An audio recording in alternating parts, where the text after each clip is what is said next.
Hello മക്കളെ, ഇന്ന് October 2.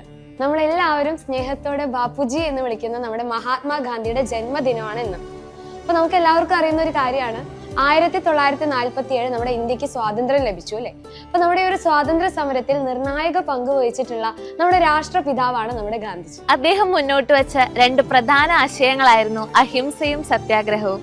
അതുകൊണ്ട് തന്നെ ഒക്ടോബർ 2 ലോക അഹിംസാ ദിനമായും ആചരിക്കുന്നു. അപ്പൊ നമുക്ക് നമ്മുടെ ഗാന്ധിജിയുടെ ജീവിതത്തെ കുറിച്ച് ഒത്തിരി അറിയാം. 1869 ഒക്ടോബർ 2 ഗുജറാത്തിലെ പോർബന്തറിൽ നമ്മുടെ ഗാന്ധിജി ജനിച്ചു. പിതാവ് കരംചന്ദ് ഗാന്ധി, മാതാവ് പുത്ലിഭായ്. ഗുജറാത്തിൽ തന്നെ പ്രാഥമിക വിദ്യാഭ്യാസം പൂർത്തീകരിച്ചതിനു ശേഷം ഇംഗ്ലണ്ടിലെ ലണ്ടനിൽ അദ്ദേഹം നിയമ പഠനത്തിനായി പോയി. നിയമം പഠിച്ച ഒരു വക്കീലായതിനു ശേഷം ലണ്ടനിൽ തന്നെ അദ്ദേഹം ഒരു അഭിഭാഷകനായി വർക്ക് ചെയ്തു. അതിനുശേഷം 21 വർഷത്തിന് ശേഷം അദ്ദേഹം നമ്മുടെ ഇന്ത്യയിലേക്ക് വരാം. 1915 ജനുവരി 9 സൗത്ത് ആഫ്രിക്കയിൽ നിന്ന് ഗാന്ധിജി ഇന്ത്യയിലേക്ക് മടങ്ങിയെത്തി. ആ ദിവസത്തെ നമ്മൾ ഭാരതീയ പ്രവാസി ദിവസ് എന്ന പേരിൽ അറിയപ്പെടുന്നു. ഇന്ത്യയിലേക്ക് മടങ്ങിയെത്തിയപ്പോൾ ഇന്ത്യയിലെ സാഹചര്യങ്ങൾ മനസ്സിലാക്കിയ ഗാന്ധിജി നമുക്കൊരു പുതിയ സമര രീതിയാണ് മുന്നോട്ടേക്ക് വെച്ചത്.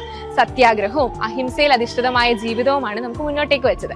അത് നമ്മളെ ബ്രിട്ടീഷ് അടിമത്തത്തിൽ നിന്ന് ഏറ്റവും നന്നായി പുറത്തേക്ക് വരാൻ വേണ്ടിയിട്ട് നമ്മളെ സഹായിച്ചു. ഇന്ത്യയിലേക്ക് മടങ്ങിയെത്തിയ ഗാന്ധിജി നിരവധി സ്വാതന്ത്ര്യ സമരങ്ങൾക്ക് നേതൃത്വം നൽകി. അവയിൽ ചിലതാണ് ചമ്പാരൻ സത്യാഗ്രഹ, ക്വിറ്റ് ഇന്ത്യ സമരം, ദണ്ഡി യാത്ര, നിസ്സഹരണ പ്രസ്ഥാനം എന്നിവ. ഇത്രത്തോളം നമ്മുടെ ഇന്ത്യയുടെ സ്വാതന്ത്ര്യത്തിന് വേണ്ടി പോരാടിയ ഗാന്ധിജിയുടെ ജന്മദിനമാണ് ഓരോ വർഷവും നാം ആചരിച്ചു വരുന്നത്. അപ്പൊ എല്ലാ കുഞ്ഞുങ്ങൾക്കും എക്സാം വിന്നറിന്റെ ഗാന്ധി ജയന്തി ആശംസകൾ.